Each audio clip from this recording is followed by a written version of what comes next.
Chapter 1. The Picnic That Wasn't Yours. It started with a balloon.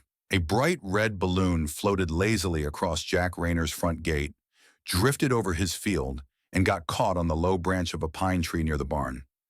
Jack squinted through the kitchen window, mug of black coffee in one hand, a half-eaten piece of toast in the other. What the hell? The balloon was followed by the sounds of folding chairs clicking open. Then voices, lots of them. Children laughing, dogs barking, someone yelling, "Don't forget the gluten-free buns." He stepped out onto his porch, still wearing his flannel pajama pants and army-issued slippers. Down the dirt road, barely 50 yards away from the house, 50 people were setting up what looked like a full-scale suburban festival on his land.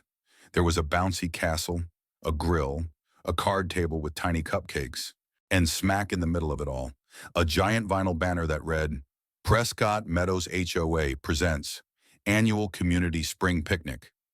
Jack didn't know whether to laugh or call animal control. Meet Karen. He didn't need to ask who organized this. It had Karen written all over it. Karen Blumenthal, the high priestess of the Prescott Meadows HOA. A woman who once fined a neighbor for having a flamingo-shaped mailbox that was too whimsical. Jack had met her twice, both times accidental. Once when she showed up on his doorstep with a clipboard and a forced smile, trying to convince him to donate his unused land for community purposes. The second time was when he politely and legally told her to get off his property. She left in a huff, vowing to take this to the board. Apparently she did. And now, 50 folding chairs later, here they were. Invited guests trespassing, toddlers throwing sippy cups at his fence, and someone had parked a minivan on top of his well cover. Jack sighed. "All right, Ghost. Luna, time to meet the neighbors." The wolves. Jack owned a pair of wolves. Not pets, not big huskies. Wolves. Legal, licensed, documented wolves, acquired through a state-sanctioned wildlife breeding program. Jack had volunteered with wildlife rehab services for years after leaving the military, and the wolf pair, Ghost and Luna, had been born in captivity, bred for educational and conservation purposes, not aggression. But still, they were wolves. Large, lean, yellow-eyed, and graceful. Luna was the more curious one. Ghost, the quiet alpha with a scar over one eye and an impressive disinterest in humans. Both were safely kept in a fenced-in enclosure on the north side of the property, until Jack unlatched the gate. Chaos. He didn't yell. He didn't threaten. He simply walked down the field path, calm as a monk, with two full-grown wolves trotting at his sides like bodyguards from a Norse legend. The picnic music stopped. Children screamed. Someone dropped a plate of vegan burgers. Karen turned around holding a clipboard like a shield. What is that?" she shrieked. Jack raised an eyebrow. "Those are my wolves. This is my land. That is your balloon." He pointed. The balloon popped. Karen blinked, frozen in horror. Chapter 2. The Karen Effect. Karen Blumenthal had two modes: fake smiles laced with passive aggression and high-pitched panic sprinkled with entitlement. Today she activated both. HOA rulebook, weaponized. Still holding her clipboard like it was an enchanted shield, Karen took a shaky breath and stepped forward. I demand you leash those creatures." Jack blinked. "You're demanding?" She squared her shoulders. "This is a community event, Mr. Rayner. That means we have certain safety protocols." Jack looked down at Ghost, who yawned, then at Luna, who was sniffing a discarded juice box. "These wolves are leashed by law," he said coolly. "Arizona Statute 17306 allows for licensed, enclosed educational wolf pairs on private land. That would be this land, which, by the way, you're trespassing on." Karen's mouth opened, but nothing came out. Someone whispered, "Is he serious?" from the crowd. Then Karen did what Karens do best. She pulled out her phone. 911. Karen. Jack watched as she jabbed her screen, voice shaking with performative concern. "Yes, hello. This is Karen Blumenthal with the Prescott Meadows HOA. Yes, we're having a peaceful neighborhood picnic, and a man has released wild animals. Yes, wolves on us. No, I'm not joking." Jack crossed his arms. "You just lied to 911. Bold move." She hissed. You're endangering families. I'm enforcing my property line, he replied, with the assistance of federally registered predators. A silence fell, until Ghost let out a low, rumbling growl. Not hostile, just reminding everyone that he had teeth and wasn't shy about them. A toddler burst into tears. Karen clutched her pearls. Enter the sheriff. 15 minutes later, 2 deputies arrived in a dusty cruiser, lights spinning but sirens off. Jack met them at the fence. Deputy Ramos stepped out first, young, serious, but with kind eyes. He'd been to Jack's place once before for a noise complaint that turned out to be an owl. Karen stormed toward them, waving her arms. Officer, thank God. There are wolves loose and children present. I want this man arrested. Jack held up his permit. Ramos took it, scanned it briefly, then smiled. Yup, that's legit. State wildlife license. Updated last month. Breed pair, contained, microchipped. You're golden, Jack. Karen blinked. What? And this? Ramos gestured around. This is private land, right? Jack nodded. Survey markers are over there. Property line starts just past that bouncy castle. Ramos turned to Karen, already unimpressed. So, you brought 50 people onto someone else's land without asking, then called us because the owner showed up with his own animals, which he's legally allowed to have? Karen sputtered. But the land looked unoccupied. Jack raised a brow. So does Fort Knox if you squint hard enough. The eviction deputy Ramos stepped forward, voice firm. Ma'am, I'm going to have to ask everyone to vacate the property immediately. You're trespassing. Karen's eye twitched. But I planned this. There's hummus, gluten-free buns. Doesn't matter, Ramos said. You didn't get permission, and if Mr. Rayner chooses to press charges, Karen turned a shade of pale so white it could blend into drywall. I thought it was common land. Jack calmly pointed to a sign behind her, previously ignored, that read, Private property. Trespassers will be prosecuted. Also, we have wolves. Karen stared at the sign, then at Jack, then at Ghost, who chose that exact moment to sneeze. Loudly. She grabbed her clipboard, muttered something about calling the mayor, and stormed off. The crowd began packing up, slowly and awkwardly. Someone apologized to Jack. Someone else asked if they could pet Luna. Jack politely declined. A little legal reminder. The next day, Jack received a hand-delivered envelope from the HOA. It was a formal complaint. You are in violation of community expectations regarding dangerous animals and hostile behavior during public events. Jack laughed, then handed it to Bert, the same lawyer who once helped his father sue the city for trying to build a bike trail through their barn. Bert read the letter, chuckled, and muttered, Oh boy, they're about to get a legal cavity filled with barbed wire. He drafted a response. To Prescott Meadows, HOA Ray, your ridiculous complaint. My client, Mr. Jack Rayner, acted fully within his legal rights on his private land. Your unauthorized use of said land constitutes trespassing, endangerment, and reckless disregard for posted warnings. Any further harassment will be met with a cease and desist and potential legal action, including damages, public apology demands, and an optional educational field trip on wolf behavior led by Luna and Ghost. Best Bert C. Andrews, Escort. Jack mailed it with a smile. Karen cornered. The HOA meeting that week was chaos. Karen tried to spin the story. He brought wolves. Wolves! But other board members weren't having it. He owns the land, Karen. We never saw a permit for that event. Why didn't you check the zoning maps first?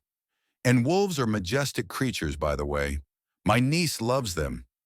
Karen sat in stunned silence, her power slipping, her board turning, her clipboard shaking. Jack, meanwhile, was back at his ranch, brushing Ghost's coat and feeding Luna raw chicken. They're more polite than 90% of HOA members, he muttered. Ghost wagged his tail. Chapter 3, Wolf Whisperer Goes Viral. The internet moves fast, but nothing spreads faster than one HOA Karen, 50 uninvited guests, 2 full-grown wolves, and one very chill man in pajama pants holding a coffee mug. By sunrise the next day, Jack Rayner was everywhere. It started with a TikTok, a teenage guest at the failed HOA picnic, Smartphone in hand and popcorn in spirit, had caught the whole scene on video. Karen yelling into her phone. Jack walking in slowly with wolves like he was Gandalf in flannel. A dramatic zoom on the private property. Also, we have wolves sign, and the exact moment Ghost sneezed next to a panicking guest, causing a stampede of folding chairs. She uploaded it with the caption, "When HOA Karen picnics on the wrong property, Josh Wolf mode, Josh Karen vs Jack, Arizona drama." 10 hours later, 2.3 million views. By the weekend, 12 million. Jack, the accidental icon. The internet named him Wolf Whisperer Jack. The alpha in pajamas. Ranch Daddy. He wasn't thrilled about that one. And someone even made a fake movie trailer titled, "The Man, the Myth, the Wolves." One viral comment read, "This man is who I imagine comes out of the woods when nature finally takes back the suburbs." Another, "I would trust this guy with national secrets and my toddler." In that order. Jack didn't have Twitter or TikTok. He didn't even have Instagram. But his face was now a meme. His favorite, a screenshot of Ghost yawning with the caption, "When Karen brings potato salad and entitlement." Karen's collapse. Karen, on the other hand, had a rougher experience. Within 48 hours of going viral, her full name was trending on Reddit. A parody account called HOA Karen Official gained 80K followers. Someone updated her Zillow profile photo with a wolf emoji. And the HOA office received 217 mailed envelopes with stickers that read, "Respect property lines or meet Luna." Karen tried to fight back. She posted a Facebook status calling Jack a dangerous survivalist with attack wolves. The internet fact-checked her in under 6 minutes. A wildlife biologist from Flagstaff commented, "Actually, Luna and Ghost are docile and legally kept. The only predator here is your ego." The local news arrives. 3 days later, a Channel 8 news van pulled into Jack's dirt driveway. A woman in heels stepped out with a cameraman in tow. "Hi, Mr. Rayner," she said, flashing a nervous smile. "We were wondering if you'd be willing to give a short interview. Maybe show the wolves?" Jack shrugged. "As long as they get the good side of Ghost." The clip aired that night. Cut to Jack holding coffee, wolves in the background. "I didn't invite anyone. I didn't threaten anyone. I just walked my wolves on my land. If that's scary, maybe don't trespass." That quote ended up on mugs and t-shirts, and eventually on a billboard outside Prescott that read, "Worried about wolves? Stay in your lane. Jack R." A very polite letter. By the following Monday, Jack received an envelope, not from Karen, but from the Prescott City Council. It read, "Dear Mr. Rayner, we appreciate your recent grace under pressure. While we do not condone unauthorized events, we are grateful for your cooperation in keeping the situation safe. Also, your wolves are beautiful. Would you consider speaking at the Prescott Wildlife Awareness Festival next month? Honorarium included. Respectfully, Councilwoman Linda Yates." Jack stared at the letter, then looked at Ghost. "You hear that, boy? You're getting booked." Ghost wagged his tail. Karen's vanishing act. After 3 HOA members quit and the board voted to review leadership structure, Karen was nowhere to be seen. Rumors flew. She's gone to therapy.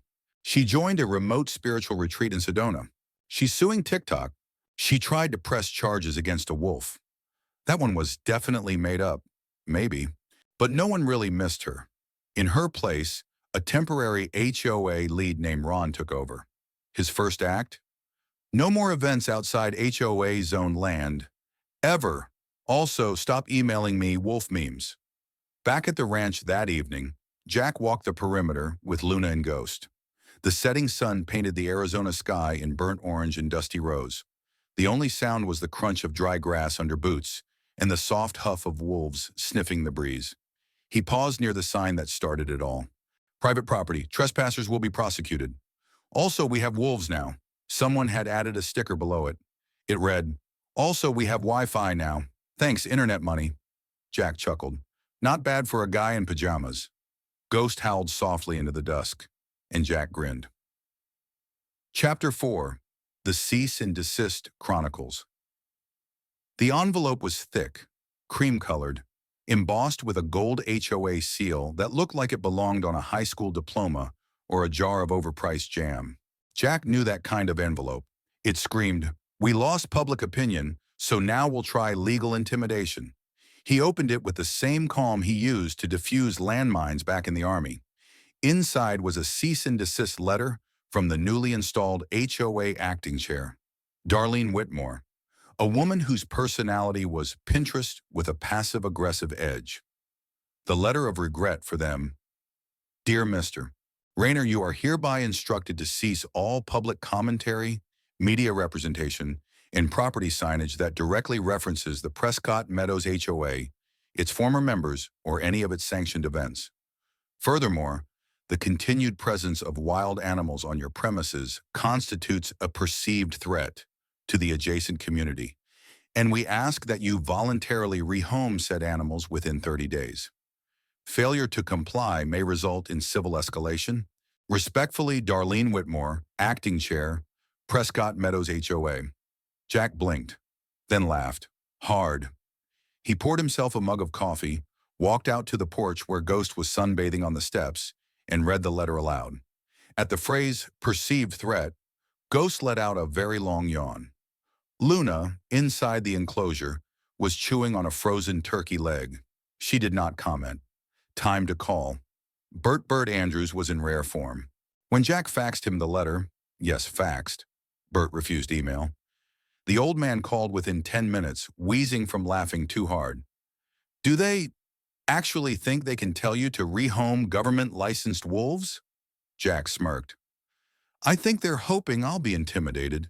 Bert snorted. Boy, I wrote State Statute 24-4806 myself in the 90s. These wolves have more legal standing than half their board. Luna could run for office. Wouldn't vote against her. The response letter, spicy edition. Bert drafted a reply so sharp it needed its own safety warning. To Prescott Meadows, HOA, A10, Darlene Whitmore. Dear Ms. Whitmore, thank you for your cease and desist letter. We've reviewed it and determined that it's adorably misguided. For your reference, Mr. Rayner's wolves, Ghost and Luna, are not wild animals, but legally permitted, microchipped, vaccinated, and registered under Arizona Wildlife Education Clause 3B, Article 7. Jack Rayner is a recognized wildlife handler, and his wolves are considered mobile educational tools under State Wildlife Code 17601. Telling him to rehome them is like telling a firefighter to rehome his fire truck. Regarding your attempt to suppress public commentary, Mr. Rayner made no false statements. The HOA hosted an unpermitted event on his land. He acted within his rights, both moral and legal. If this board pursues legal action, we will countersue for trespassing, emotional distress, public defamation, and for fun, a court-mandated viewing of Balto starring Kevin Bacon. Respectfully, Bert C. Andrews, Esquarn P.S. Ghost, says hi. Jack mailed it with a wolf paw print sticker sealing the envelope. HOA's internal collapse. Part 2. Within 48 hours of receiving Bert's letter, 2 more board members resigned. One cited spiritual misalignment with HOA energies. Another said, I didn't sign up for a legal battle with wolves. Darlene went on indefinite leave after her son printed the letter and taped it to the fridge, highlighting the part about Balto. An emergency vote was held. They restructured the board to focus on community gardens and less lawsuits. Jack's email inbox explodes. After the letter went viral, again thanks to Reddit, Jack received 214 thank you emails from landowners across the U.S., 41 interview requests, 17 t-shirt designs, 9 memes featuring Luna in a judge's robe, and 1 marriage proposal Jack politely declined. His favorite message? From a school teacher in Montana. Your story inspired our 6th graders to do a project on wildlife law and land rights. We named our classroom plants after your wolves. Jack wrote back, tell Luna the cactus named after her better not die. The sign gets an upgrade. Jack walked out one morning to find someone had added to his property sign. Below the original, private property, trespassers will be prosecuted. Also, we have wolves was a new line, written in elegant cursive, legal wolves, with representation. He laughed so hard he had to sit down on the grass. Ghost just rolled onto his back. Full circle. That night under the stars, Jack sat outside the enclosure, watching Luna and Ghost curl up together. Calm, strong, quiet, just like the land itself. He took a deep breath, looked out at the stillness and said, "You two did good. You didn't even bite anyone." Luna twitched an ear. Jack smiled, and for the first time in a long while, he felt like the world made a little more sense, even if the HOA didn't. Chapter 5. Full Moon, Full Inbox. Jack Rayner had never been the kind of man to check email daily or weekly, sometimes even monthly. But now, his inbox dinged so often it sounded like a popcorn machine in overdrive. The floodgates opened after Bert's epic legal takedown went viral. Again, Jack's name began trending under hashtags like Chakri Wolf Whisperer Returns, Chakri Cease and Desist, This Karen, Chakri Luna for President, and the internet responded by sending him a tsunami of messages.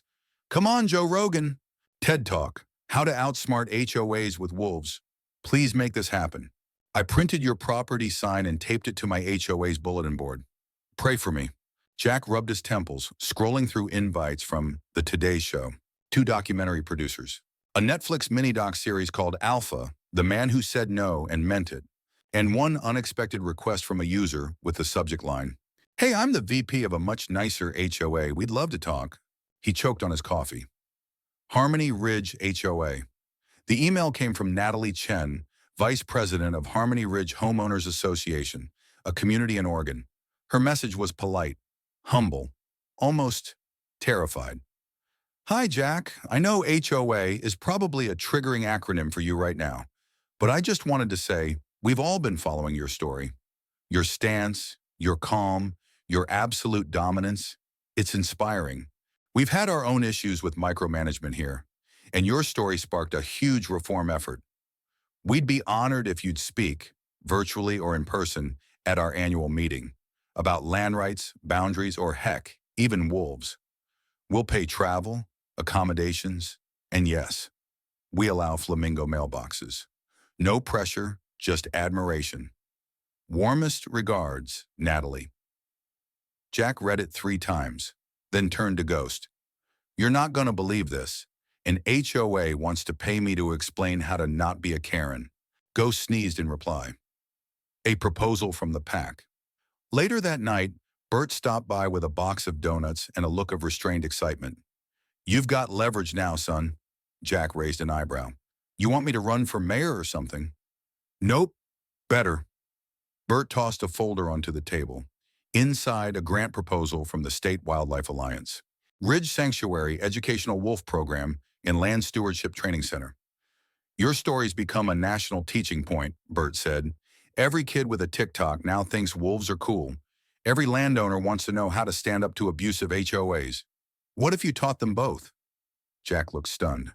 "You're saying make this place a school?" "A small one. Just tours, weekend workshops, guest speakers, maybe some veterans rehab work with the wolves. Quiet, purposeful." Jack was quiet for a long time. Ghost nudged his hand. Decision time. He took 3 days to think. No internet, no calls, just time with the land, the animals, and the silence. He walked the perimeter, sat under the old oak, watched Luna chase moths through the dusk. Then one morning at dawn, he opened his laptop and responded to 3 emails. To Natalie, Harmony Ridge, HOA. "I accept. 1-hour presentation. Topic: How to stay in your lane and why wolves have more boundaries than you do."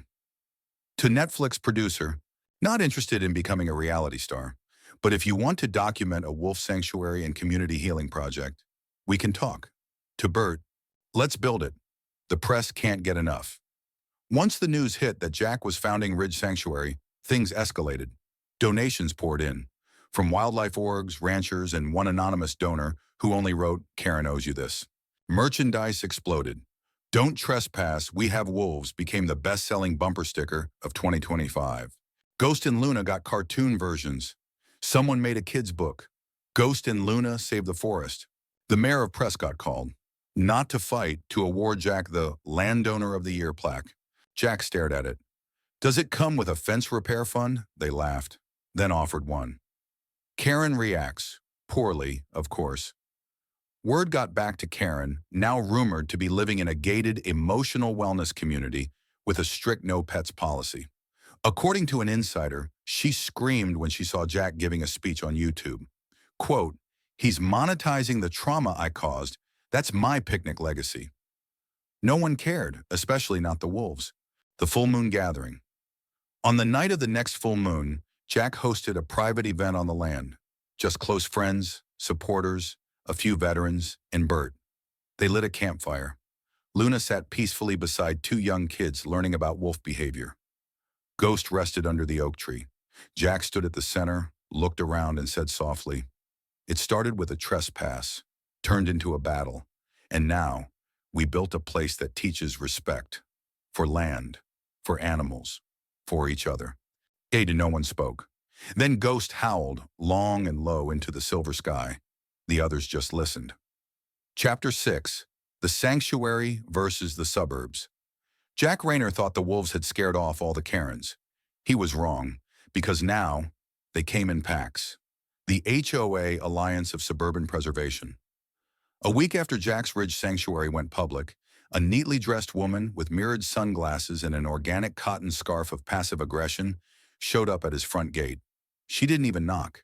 She just stood there holding a binder the size of a microwave. Jack stepped out with a thermos in hand, Ghost trotting silently behind him like a furry security detail. The woman smiled, thin, forced, and as sharp as expired yogurt. "Good morning. I'm Linda Falk from the Harmony Heights Homeowners Protective League." Jack blinked. "That sounds fake." She didn't flinch. "We represent a coalition of 8 nearby HOA communities. We've reviewed your wolf sanctuary plans and have concerns." He took a sip of coffee. "You're from another neighborhood?" "Yes." "And you're here? About my land?" "Yes." Jack stared at her. "Lady, do you walk into strangers' weddings and complain about the cake too?" The complaint heard round the block. Within days, Linda's coalition filed an official motion with the Prescott Zoning Board, claiming Ridge Sanctuary posed a potential threat to residential property values. The howling of wolves during full moons created emotional instability for sensitive homeowners, and the growing online fame of the property might attract tourists and therefore traffic. They even submitted a Change.org petition titled, "Save Our Suburbs, No Wolves Near Our Wicker Furniture." It got 112 signatures, 80 of which were bots. Jack's response, educational, legal, and brutal. When the media asked Jack for a comment, he invited them over for a full tour of Ridge Sanctuary. He showed the reinforced enclosures, the educational signage, the visitor rules posted clearly, "Do not touch the wolves unless you are legally a wolf," and the wall of thank you letters from students, veterans, and wildlife researchers. Then he stood in front of a microphone and calmly said, "If your biggest problem in life is hearing a wolf howl 3 miles away, I invite you to go camp for one night in a real forest. You'll either come back stronger or quieter." It went viral in less than 6 hours. Bert returns with firepower. Jack's lawyer, Bert, nearly skipped into the county building like a man holding Uno reverse cards made of legal titanium. He brought with him documentation of Jack's zoning compliance, letters of support from the State Wildlife Authority, a signed affidavit from a real estate agent saying Ridge Sanctuary had actually increased nearby land interest due to its press and educational value. And most damning of all, a photo of Linda Falk attending a charity gala hosted at a private exotic bird rescue center that also lowered property values, according to her own HOA complaint from 2017. Her hypocrisy, Bert whispered to the zoning board, has plumage. The public hearing, standing room only. The Prescott Zoning Board called a public hearing. The room was packed. Supporters of Ridge Sanctuary wore shirts with wolf ears and Howl with Honor slogans. The HOA coalition showed up in pearls and scowls. Jack, he brought Ghost and Luna, both certified therapy and educational animals. They wore little vests labeled staff. When Linda took the mic, she launched into a speech about the sanctity of suburbia. When Jack took the mic, he told the story of a veteran who'd visited the sanctuary, interacted with Luna, and told Jack it was the first time in 5 years he felt safe enough to breathe. Then he simply said, I don't own wolves to make a point, but if I did, it would have worked. The room went silent, then erupted in applause. The verdict: Wolves 1, Suburbs 0. 1 week later, the zoning board released their ruling. Ridge Sanctuary was fully in compliance. The HOA Coalition's complaint was dismissed. And Linda Falk was fined $1,000 for filing a motion based on frivolous community perception with no tangible harm. Jack framed the ruling and posted a photo online with the caption, "If you come for the wolves, bring better paperwork." Back at the ranch that night, Jack and Bert sat on the porch. Ghost lay between them, calmly watching a cicada crawl across the floorboards. You think that's the last of them? Jack asked. Bert sipped his beer.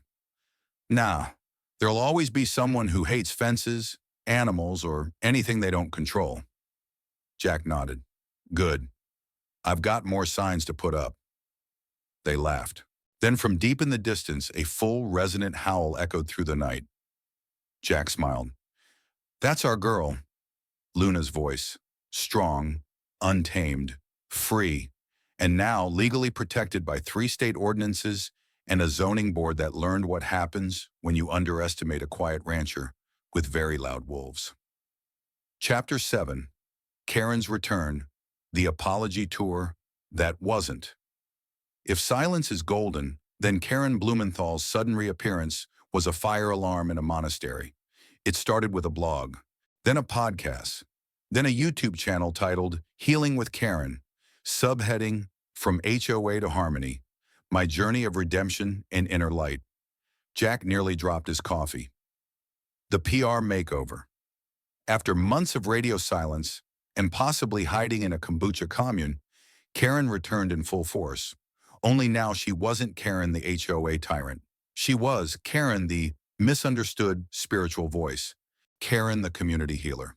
Karen who never meant to weaponize rules but was acting out of pain. In her first episode, filmed under soft lighting with wind chimes in the background, she spoke directly to the camera. I've learned that controlling things doesn't bring peace. Wolves do. Pause. Wait. I mean, being one with nature does. Jack nearly choked on his toast. Her new mission, public apology, sorta. Karen's third episode was titled, To the Wolfman with Love, an open letter to the Alpha. She read from a printed letter. It included the phrases, while I acknowledge certain misunderstandings, I regret the tone of my panic. The wolves were majestic, if uncomfortably free. Perhaps the picnic was mislocated. It was the most Karen-esque non-apology ever crafted. At one point, she even said, I too have felt like a wolf, especially in middle management. Jack's response, a single photo. He didn't comment, didn't post a rant, didn't issue a statement. Instead, Jack uploaded one image to his Ridge Sanctuary page. It featured Luna lying peacefully on the grass, wearing a tiny cardboard sign around her neck that said, still waiting for an actual apology. Caption, the wolves remember. Aaron on the internet lost it. Karen tries to visit the sanctuary 2 days later. She showed up in person, wearing flowy earth tone robes and holding a glass jar labeled moon water. She stood at the Ridge Sanctuary gate, waving at the motion sensor camera, and said into the intercom, I've come to heal the energy between us. Jack watched from the porch, sipping tea with Bert beside him. She brought moon water, Bert said. Should we call pest control? Jack smirked. Let Luna handle it. He pressed the remote. The gates opened. Luna trotted out, calm, regal, graceful as always, and stopped 5 feet from Karen. Then she sat, stared, didn't blink. Karen smiled nervously. Hi, you remember me? Luna didn't growl. She didn't bark. She just stared, the kind of stare that peels back ego like wallpaper. Karen's smile faltered, then crumbled. I'll come back another time. She turned around and speed-walked back to her Prius, muttering something about Mercury in retrograde. The community reacts again. The footage from the security camera, titled Luna Handles a Karen, was uploaded that night. Within 24 hours, 3 million views. Hashtag Lunastare Challenge trended on TikTok. Someone remixed the moment with Gregorian chanting. Even National Geographic commented, "That's the most alpha eye contact we've seen from a mammal all year." Karen tries one last time. Her final blog entry before she deleted her site entirely. You can't reason with wolves, but perhaps that's the lesson. Someone screenshotted it and made it into a t-shirt. It sold out in 3 days. Back at the ranch, that night, as the sun dipped behind the hills, Jack sat with Luna and Ghost beneath the old oak tree. He tossed a stick lazily. Luna didn't chase it. She just turned her head slowly, then looked at him like, "Do I look like a Labrador?" Jack grinned. "You handled that better than I would have." Ghost gave a low, approving huff. Jack raised his mug to the sky. To wolves, truth, and the power of saying nothing at all. Somewhere out there, Karen was probably journaling by candlelight, but here under the stars, the land was quiet again. Exactly how it should be. Chapter 8 of Wolves and Men. The first time Jack ever saw a wolf in the wild, he was 17. He was hiking alone in northern Montana. Just him, a cheap pack of jerky, and boots that gave him blisters by mile 4. He saw the creature at a distance, silent, watching, not afraid, not threatening, just sovereign. That moment stuck with him, not because it was majestic, but because it reminded him what freedom without arrogance looked like. He'd spent years in the military, then years off-grid, then years fending off Karens in yoga pants. But now, finally, he had the chance to teach. The first school tour. The school bus rattled up the dirt road at exactly 9:02 a.m. A group of fourth graders from a local charter school stepped out, faces filled with curiosity, some clutching permission slips like shields. Jack met them at the gate, wearing his usual hat and flannel. Ghost and Luna watched quietly from inside their enclosure, tails flicking like calm pendulums. "Good morning," Jack said. The kids waved. One asked, "Are they going to eat us?" Jack smiled. "Not unless you're made of raw elk and poor decisions." The teachers looked nervous. The kids laughed. Icebreakers broken. The lesson Jack didn't preach. He didn't give a slideshow. He just told a story about wolves, about humans, about what happens when one forgets that the other was here first. See, a lot of folks think the wolf is dangerous because it's strong, but strength isn't danger. Wolves don't go out looking for fights. They keep their boundaries, respect space, and defend what's theirs. Sound familiar? The kids nodded. He gestured to Luna, who was calmly sunbathing. She doesn't bark, doesn't posture, doesn't make threats. She doesn't need to. People could learn a thing or two from that. The Veterans Weekend. 2 weeks later, Ridge Sanctuary hosted its first Veterans and Wilderness Therapy Day. No press, no politics, just silence, firelight, and the shared understanding of those who had seen too much too fast. Jack opened with a quiet talk. "I've been on both sides of a fence, soldier and civilian, guard and guide, and I'll tell you this. Wolves don't live behind fences. They build invisible ones, of scent, of presence, of warning. They don't ask permission, but they also don't take what isn't theirs." That night, 10 veterans sat under the stars. Ghost curled beside them. One cried. Another didn't speak the whole time, but came back every month after that, from viral to vital. What started as a viral joke became a vital movement.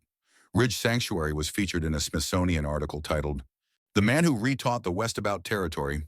Jack was invited to speak at a land rights summit in Colorado. His talk was titled, "What Wolves Know That We Forgot."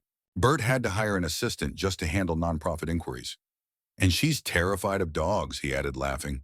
But Jack didn't let the fame creep in. He still fixed his own fence, still brewed his coffee in a dented percolator, still scratched Luna's ears every morning and muttered, "You're the real star anyway." The interview that changed everything. One evening, a young journalist came to Ridge Sanctuary. She didn't bring a camera crew, just a notebook and a deep curiosity. She asked him, "If you could say one thing to the world about wolves and people, what would it be?" Jack thought for a long moment, then said, "You don't have to raise your voice when you know your ground is solid." She nodded. "Anything else?" Jack looked out at Ghost, who was perched like a sentinel against the sunset. Then he smiled. "And sometimes the quiet ones are just waiting for you to shut up and listen." Karen from afar. That same article later mentioned, briefly, that Karen Blumenthal was spotted watching Jack's TED Talk online. From a public library, no comment was made, no reaction captured, but rumor has it, she didn't finish the video. The part she missed? Jack standing on stage holding up a sign that read, "Boundaries are not aggression. They're just where you end and I begin." The land remains, seasons shifted, wolves aged, fences held strong. But the spirit of Ridge Sanctuary remained untouched. No HOA dared cross the line now, not because they were afraid, but because, finally, they understood. Some land isn't meant to be owned. Some voices aren't meant to be silenced. And some wolves are teachers wearing fur. Chapter 9. Legacy Under the Stars. The sanctuary was quiet, the kind of quiet that only comes after a storm has passed and the land breathes again. Jack Rayner sat on a wooden bench beneath the old oak, his hat pulled low, a thermos of coffee in his hands. Ghost lay at his feet, chin resting on his paws. Luna watched from a distance, half asleep on a flat boulder warmed by the day's sun. They were older now, all of them, but still standing. Looking back, it had been 2 years since the picnic incident. Now the sanctuary ran year-round. Tours were scheduled months in advance. Students came from cities Jack couldn't pronounce. Veterans came from wars they never talked about. Even kids who'd once feared wolves now wrote essays about Luna titled, "The Wolf Who Wasn't Scary, Just Smart." Jack never chased fame, but somehow it found him. And then, he quietly tamed it. The final visit. That morning he'd received a letter, handwritten, neat, with no return address. "Mr. Rayner, I don't expect you to forgive me, but I wanted to thank you. Watching from afar, I see now that control isn't power. Boundaries aren't cruelty, and the wolves weren't the danger. I was. I've left the HOA world behind. I now volunteer at a wildlife rehab center. Turns out, teaching raccoons how not to open trash cans is humbling. Tell Luna I remember." Jack folded the letter, tucked it into a small wooden box labeled Lessons, and locked it away. He didn't need closure, just the space to breathe. The legacy grows Bert had retired, sort of. He still visited on Sundays, brought cookies he swore were sugar-free, they weren't, and always asked, "You sure you don't want to sell this story to Hollywood?" Jack always gave the same answer. "If they can cast Ghost, I'll consider it." Luna by now had her own plaque. Luna, educator, guardian, friend. Kids rubbed it for luck before every tour, and somehow the sanctuary kept growing, without ever changing. One last lesson. That evening under a sky full of stars, Jack gave one final talk by the campfire. Visitors sat in a circle, wrapped in flannel, sipping cocoa. A few teens scrolled less and listened more. Jack looked at them, voice low but steady. "People think wolves are fierce because of their teeth, but it's not the teeth that make them powerful. It's what they choose not to use them for. The strongest ones set their boundary, and then wait. They don't chase every threat. They don't bark to be heard. They just know who they are." He looked over at Ghost, who lifted his head as if on cue. Jack smiled. "And that's what I want you to remember when you leave here. Don't be afraid to draw your line. Just make sure you stand by it with grace, because sometimes the quietest defense is the one that echoes the longest." A howl for the future. As the fire crackled low, Luna lifted her head, and then, without warning, she let out a long, low howl. Not sad, not fearful, just eternal. One by one, coyotes in the hills answered. Then silence. Jack closed his eyes. And in that moment, beneath the stars, surrounded by land that no longer needed defending, he knew. He hadn't just saved a fence. He hadn't just protected his name. He had built a legacy of land, of boundaries, of wolves and men, learning to live side by side.